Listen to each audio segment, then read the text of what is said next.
yetim bolalardan aynan yordam va e'tiborga loyiq jamoat jamiyat a'zolaridir.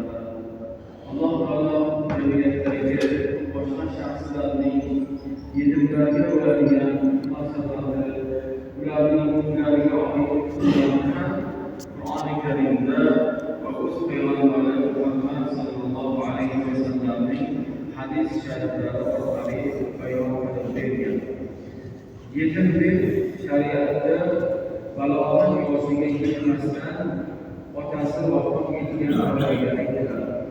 Demak, balog'at yoshiga yetgandan keyin otasi vafot etsa yoki balog'at yoshiga yetmay onasi vafot etsa, unga yetim deyilmaydi.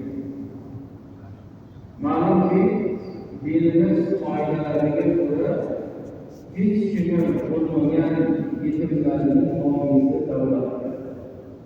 Davlatimiz bosh qonunchisining 77-moddasida yetim bolalarni davlat o'z qarorgohida